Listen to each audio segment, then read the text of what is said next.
आयुर्वेदिक की दवाइयों में आज हम आपके लिए लेकर आए हैं ये जड़ी बूटी। ये देखिए, इसको कहते हैं स्वीट वुडन एंड मीठी काठी भी कहा जाता है। तो इसका ये उपयोग होता है कि अगर आपको खांसी हो रही है तो आप इसको धीरे धीरे चबा सकते हैं, धीरे धीरे इसका रस चूस सकते हैं।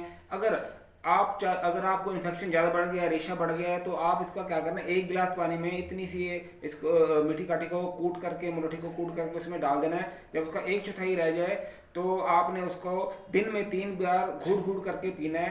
तो ऐसे ही और वीडियोस के लिए आप हमारे चैनल आते रहिए, हमारे चैनल लाइक करते रहिए, शेयर करते रहिए। Thank you very much.